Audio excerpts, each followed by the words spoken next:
आने के साधन सुगम हो, चाहे लोगों को सरकारी या प्राइवेट नौकरियों में, सरकारी सेवा या प्राइवेट नौकरियों में उनको सेवा योजित किए जाने का मामला हो, हर स्तर पर बेहतर से बेहतर काम आपके मार्गदर्शन में संभव हो पाया है।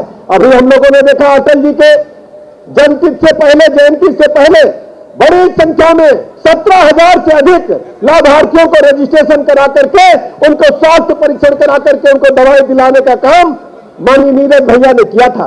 मैं बहुत अधिक समय में लेते हुए आप सबकी तरफ से माननीय रक्षा मंत्री जी का स्वागत करता हूं और आप सबको भरोसा दिलाता हूं। माननीय रक्षा मंत्री जी आपके साथ राउंड द क्लॉक है। हमारे पर्वतीय महापरिषद के भाई, हमारे उत्तराखंड के भाई बहन, हर सुख दुख में हम लोग आपके साथ खड़े हैं। कभी भी अपने आप को अकेला मत समझिएगा। एक एक भाई बहन, जहां तक मेरी आवाज जा रही है, रक्षा मंत्री जी बराबर और सबकी चिंता करते हैं। बहुत अधिक समय में लेते हुए हमारे बड़े भाई राज्यसभा के सांसद पूर्व उप मुख्यमंत्री डॉक्टर दिनेश शर्मा जी का मैं हृदय से आभार प्रकट करता हूं, अभिनंदन करता हूं। बहुत बहुत धन्यवाद। बहुत धन्यवाद आदरणीय उप मुख्यमंत्री जी, आपके विशेष अतिथि हमारे मोहन सिंह डीसी जो इस युवा के प्रभारी है। आप सभी युवा एक प्रगुच्छ प्रदान किया जाएगा हमारे मुख्यमंत्री जी को। माननीय रक्षा मंत्री जी हमारे आज बहुत ही अमूल्य समय है आपका, बिल्कुल भी समय न लेते हुए मैं निवेदन करूंगा मुख्य संयोजक जी, अध्यक्ष जी एवं महासचिव जी से हमारे बीच उपस्थित पूर्व उप मुख्यमंत्री जी आदरणीय श्री दिनेश शर्मा जी को भी सम्मानित करने की कृपा करेंगे। हमारे पूर्व उप मुख्यमंत्री जी को सम्मानित करने की कृपा करेंगे। इसके पश्चात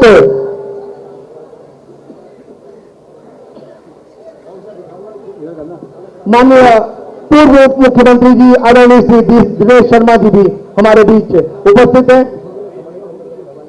हमारे शीर्ष पदाधिकारी, मुख्य संयोजक, अध्यक्ष एवं महासचिव जी से निवेदन है कि हमारे पूर्व उप मुख्यमंत्री जी को सम्मानित करेंगे और पर्वत गौरव सम्मान जो आज हमारे मुख्य अतिथि द्वारा प्रदान किया जाना है, उसके पूर्व हमारे इस संस्था के मुख्य संयोजक आदरणीय श्री टी.एस. मंडाल जी द्वारा सूक्ष्म में उस हमारी पर्वत गौरव प्राप्त करने वाले आदरणीय श्री ललित सिंह पोखरिया जी के विषय में सूक्ष्म में बताया जाएगा और इसके पश्चात हमारे आज के मुख्य अतिथि का संबोधन होगा।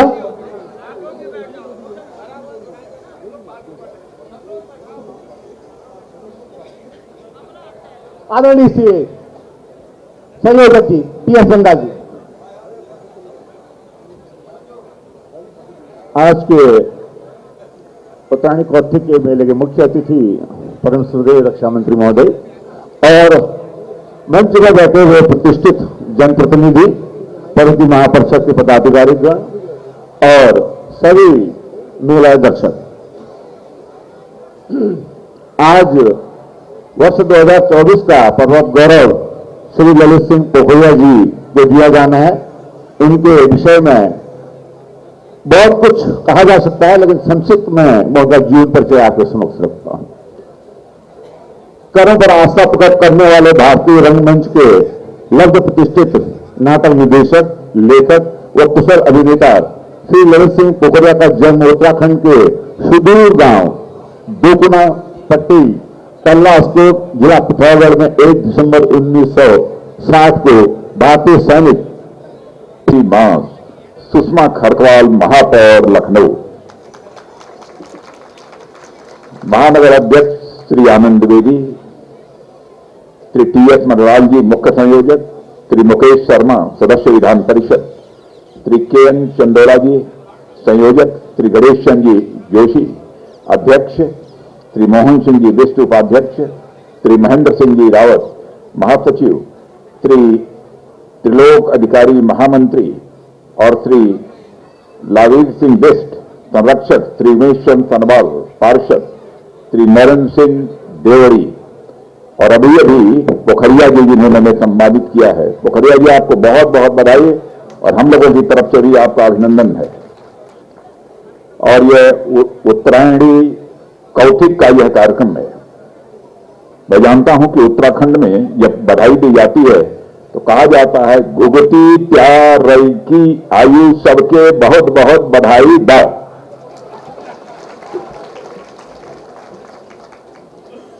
वैसे उत्तरायणी कैथी के कार्यक्रम में जब भी मुझे आमंत्रित किया गया है, संयोग से मैं लखनऊ में ही रहा हूं और मैं बराबर इस कार्यक्रम में आप सबके बीच उपस्थित रहा हूं और सौभाग्य से आज भी आपके बीच यहां पर मैं उपस्थित हूं।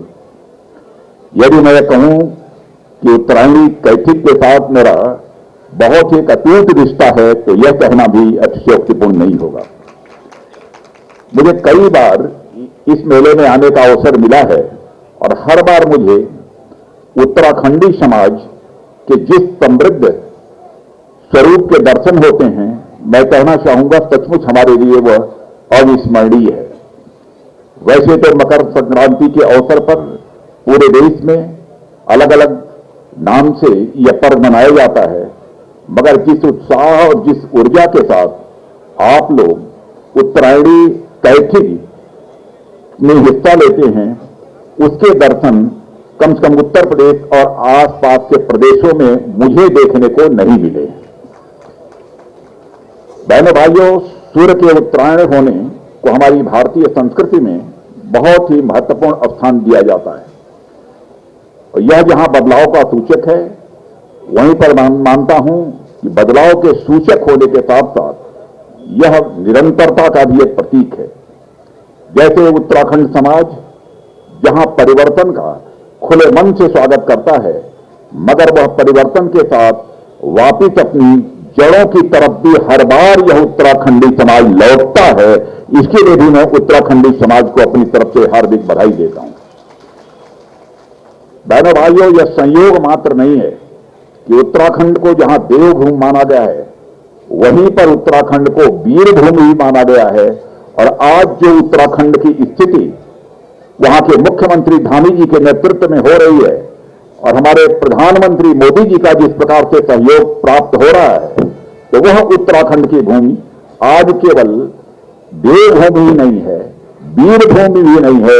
मैं कहना चाहता हूं उत्तराखंड की भूमि आज विकास भूमि के नाम से भी जानी जाती है। और विशेष रूप से पिछले लगभग 7 वर्षों में उत्तराखंड ने उल्लेखनीय प्रगति की है। और यह सही है कि आप सभी उत्तराखंड समाज के लोग यहां लखनऊ और उत्तर प्रदेश के अन्य हिस्सों में भी बड़ी संख्या में बसे हुए हैं, मगर जब जड़ें मजबूत होती हैं तो उसका असर अन्य स्थानों पर फैली शाखाओं पर भी पड़ता ही है। अब उत्तराखंड के महत्व को लखनऊ के लोगों ने स्वीकारा भी है और आपने देखा शायद यह पहली बार ऐसा हुआ होगा लखनऊ के इतिहास में जबकि लखनऊ का महापौर आपके ही समाज की एक बहन, आपकी बेटी को बनने का यह अवसर प्राप्त हुआ है। बहनों भाइयों, उत्तराखंड समाज के साथ तो मेरा व्यवहारिक, कार्यकारी और आध्यात्मिक रिश्ता है और साथ ही साथ मेरा व्यक्तिगत रिश्ता भी है, क्योंकि आप सब जानते हैं मेरी बहू भी उत्तराखंड की है। और यदि मैं कहूं कि आप सब लोग हमारे ही परिवार के हिस्सा हैं तो यह कहना भी अतिशयोक्तिपूर्ण नहीं होगा। इसी तरह उत्तर प्रदेश और उत्तराखंड के बीच भी एक पारिवारिक रिश्ता है। उत्तर प्रदेश के पर्वतीय इलाकों को अलग करके 2000 में ही उत्तराखंड नया राज्य बना था। शायद आप लोगों को जानकारी है या नहीं है, होगी तो कम लोगों की होगी। उस समय जब उत्तराखंड राज्य बना था तो पूरे उत्तराखंड उत्तर प्रदेश को मिलाकर जो एक राज्य था, उस समय का मुख्यमंत्री मैं ही रहा हूं और मेरे रहते ही उत्तराखंड राज्य का यह गठन भी हुआ है।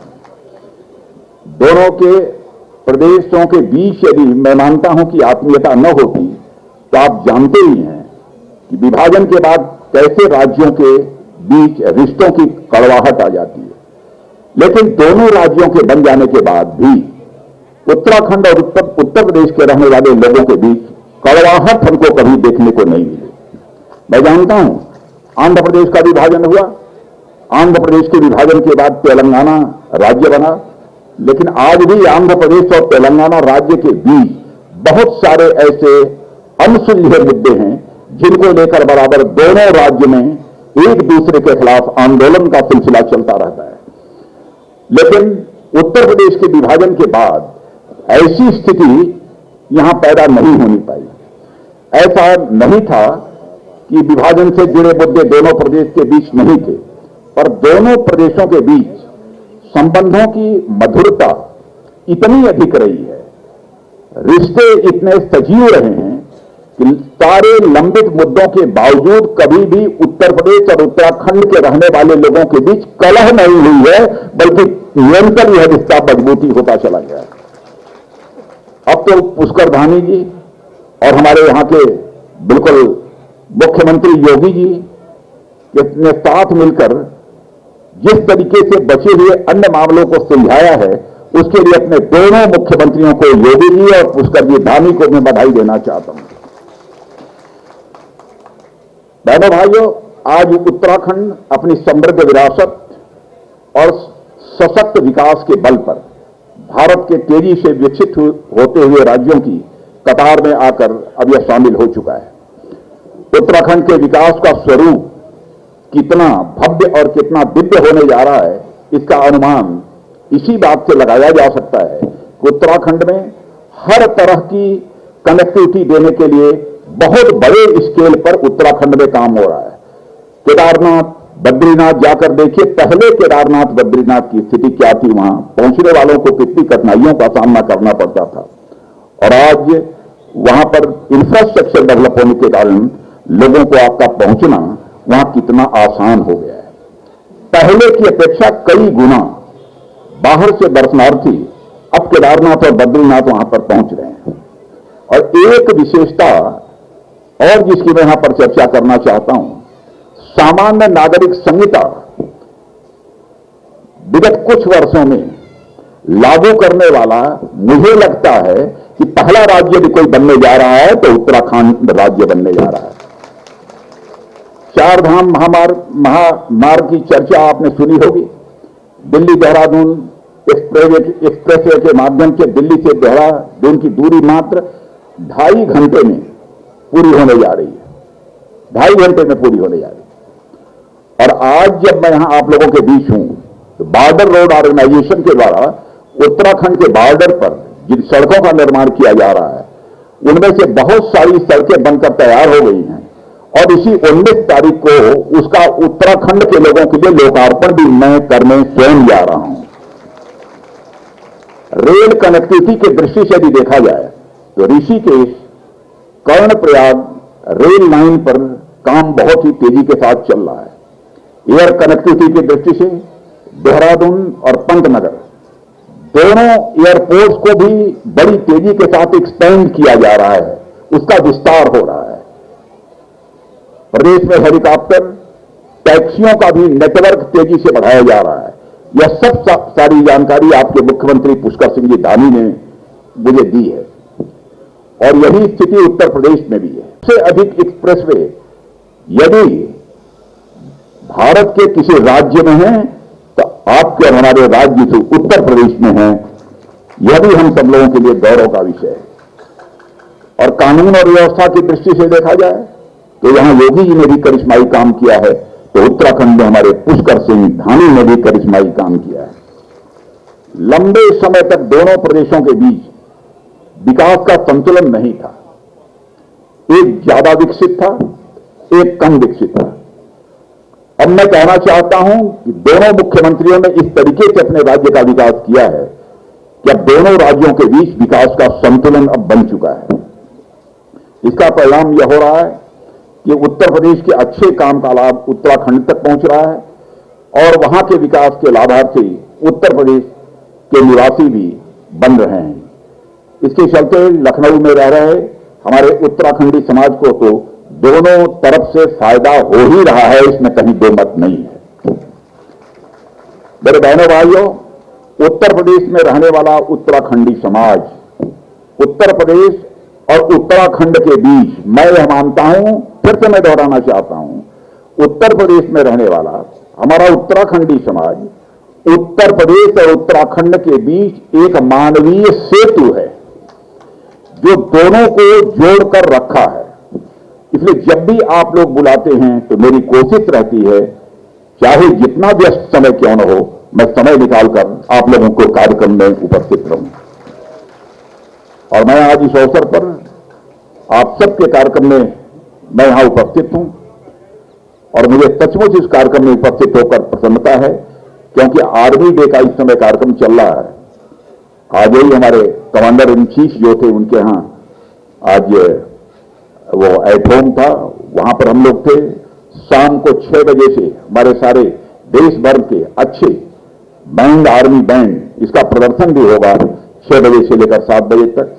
और कल फिर आर्मी डे के अवसर पर भी तरह तरह के कार्यक्रम आयोजित किए जाएंगे। उस कार्यक्रम में भी मुझे जाना है, इसीलिए मैंने कहा कि जरा मेरी जल्दी यहां से छुट्टी कर दीजिए। लेकिन सारी व्यस्तताओं के बावजूद मैंने यह तय कर रखा था 5 मिनट के लिए ही जाऊंगा, लेकिन उत्तरायणी कौशिक के कार्यक्रम में मैं निश्चित रूप से जाऊंगा। और आप सब लोगों के बीच आकर मुझे बेहद खुशी हुई है। पुनः एक बार उत्तरायणी कौशिक के इस कार्यक्रम के लिए आप सबको हार्दिक बधाई और हार्दिक शुभकामनाएं देते हुए अपना निवेदन समाप्त करता हूं। धन्यवाद माननीय मुख्य अतिथि जी, आपके यहाँ पधारने के लिए। और जिस तरीके से हमें ये पल रोमांचित करते हैं, आप किस तरीके से हमारे इस कार्यक्रम में तैयारियों के साथ आए हैं, एक अभूतपूर्व लगता है कि इतने समय के अभाव में भी आपने हमारे जैसे लोगों को, हमारे इस कार्यक्रमों को समय दिया और उसमें आत्मीयता से इस कार्यक्रम से आप जुड़े रहे। विभूति की एक माला इस पारंपरिक त्योहार का अभिन्न हिस्सा है। हमारे मुख्य संयोजक जी, अध्यक्ष जी एवं हमारे अन्य पदाधिकारी हमारे मुख्य अतिथि को विभूति की माला पहनाकर आज इस त्योहार की और इस स्थल की शोभा बढ़ाने के साथ साथ आप सभी को रोमांचित कर रहे हैं। हमारे बीच में क्षेत्रीय पार्षद भी बहुत महत्वपूर्ण भूमिका अदा करते हैं, प्रमोद सिंह राजन जी, और उन्हीं के साथ हमारे इस पर्वतीय क्षेत्र के एकमात्र सभासद आदरणीय श्री उमेश सनवाल जी हमारे माननीय को, हमारे मुख्य अतिथि जी को एक पुष्पगुच्छ भेंट करना चाहते हैं। और हमारे माननीय मुख्य अतिथि जी के स्वागत में हमारे इस पर्वतीय महापरिषद के अध्यक्ष आदरणीय श्री गणेश चंद्र जोशी जी का संबोधन मैं आमंत्रित करता हूं। अपने इस पर्वतीय महापरिषद के कर्मठ और योग्य अध्यक्ष आदरणीय श्री गणेश चंद्र जोशी जी का कि हमारे माननीय जी के उसमें सम्मान में 2 शब्द कहने की कृपा करेंगे। बहुत बहुत धन्यवाद आप सभी के अनुशासन का, आप सभी की उपस्थिति का बहुत बहुत आभार। हेलो, बहुत बहुत धन्यवाद आदरणीय कानपाल जी, बहुत सुंदर से आज के इस संचालन के लिए। सबसे पहले मैं आज के इस कार्यक्रम में माननीय रक्षा मंत्री जी के उपस्थिति के लिए, मैं देख रहा हूं ठंड थोड़ी सी बढ़ी है, लेकिन तालियां हल्की सी कमजोर थी, तो ये उत्तराखंड को ये परिलक्षित कर रहा है कि आप ठंड से सुबह रहे। तो मैं ये नहीं चाहता हूं ये दाग हम पर लगे। जोरदार तालियां और जोर से, बहुत कम तालियां। बहुत बहुत धन्यवाद। देखिए सज्जनों, उत्तरायणी कौशिक 2024 के आज के प्रथम दिवस के हमारे मुख्य अतिथि तो हम कह रहे हैं, लेकिन हम कहते हैं आपको, हम सबके घर के मुखिया, पर्वतीय समाज के मुखिया, न सिर्फ लखनऊ की बात करें, मेरा मानना है कि संपूर्ण उत्तर प्रदेश, उत्तराखंड सहित संपूर्ण भारतवर्ष में अगर पर्वतीय समाज का अगर कहीं पर अगर ध्यान रखा है तो ऐसे हमारे यशस्वी रक्षा मंत्री माननीय राजनाथ सिंह द्वारा हमारा रखा गया है। तो मैं पुनः एक बार पुनः तालियां चाहूंगा कि क्योंकि इतनी व्यस्तता के बावजूद उन्होंने जब भी हमने उनको याद किया है, उन्होंने हमको समय दिया है।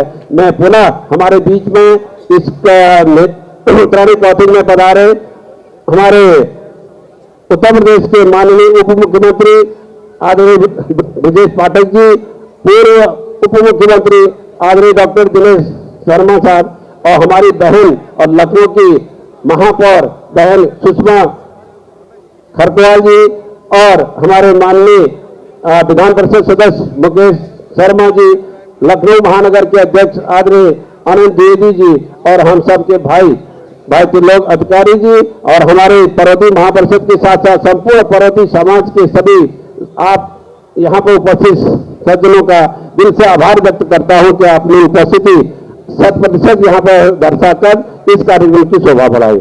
मैं ज्यादा न कहते हुए सिर्फ आभार व्यक्त करूंगा कि हमारे इस पर्वतीय समाज का एक भवन जो कि गोमती नगर में वहां पर स्थित है, माननीय जी द्वारा समय उस भवन की जब नींव रखी गई है उनकी धनराशि से सांसद निधि से उसको रखा गया है। माननीय से हमारा निवेदन है, कुछ उसमें हमारा ऊपर का भवन हमने तैयार कर रखा है, सिर्फ उसमें हमें ऑडिटोरियम के रूप में उसको विकसित करना है। हमारा निवेदन है, चाहे आप अपनी तरफ से करा दें, आपने हमारे महापौर बना दी, चाहे आप उनसे करवा दें। हमारे माननीय उप मुख्यमंत्री महोदय आदरणीय ब्रजेश पाठक जी जिन्होंने की, मैं ये कहूंगा माननीय जी के बाद अगर सेकंड नंबर है तो उनका है, उनसे करवा दें। हमारे आदरणीय डॉक्टर दिनेश शर्मा महोदय जिनकी कृपा से आज हम इस स्थल पर बैठे हैं, मैं विशेष तालियां चाहूंगा आदरणीय डॉक्टर दिनेश शर्मा साहब के लिए, क्योंकि जब हमें यहाँ पर कोई ऐसी स्थिति नहीं होती थी, जब कोई पूछने वाला नहीं होता था, ऐसे में हमारे डॉक्टर दिनेश शर्मा साहब ने हमको इस लायक आज यहाँ बनाया कि हम यहाँ पर आज भी जब भी हमारी कोई आवश्यकता होती है उन्होंने अपने समय निकालकर और हमको अपना समझकर हमारी हर दुख का समाधान निकाला है। मैं चाहूंगा जिससे भी हो हमें उस भवन में लगभग उसमें 30 लाख के करीब खर्च होना है और एक सुंदर सा ऑडिटोरियम उसमें हमारा बन जाएगा और हम उसमें जो हमारे कार्यक्रम होते हैं हमें दर दर भटकना पड़ता है वो हम नहीं भटकेंगे। मेरा निवेदन है कि वो कार्यक्रम हो। माननीय जी ने महापौर जी की तरफ इशारा कर दिया है, अब हमें ज्यादा कहने की कोई आवश्यकता नहीं है। मैं हमारे डिप्टी सीएम साहब को पूर्व उप मुख्यमंत्री महोदय वर्तमान सांसद जी से उनकी तरफ इशारा है, हमारा तो इशारा है, हमारा मैं यही इशारा मैं चाहता था। इसके साथ साथ और विषय कई थे, लेकिन अब एक बड़ा विषय अगर पूरा हो गया है, एक रेल का विषय था। उन्होंने मुझसे कहा है कि माननीय रेल मंत्री जी अभी तुरंत ही लखनऊ आने वाले हैं, उस विषय को हम उस दिन जाके उनके सामने रखेंगे। बाकी आप यहाँ पधारे हैं, मैं आपकी इस उपस्थिति को नमन करते हुए प्रणाम करते हुए अपने पुनः आभार व्यक्त करता हूँ। बहुत बहुत धन्यवाद।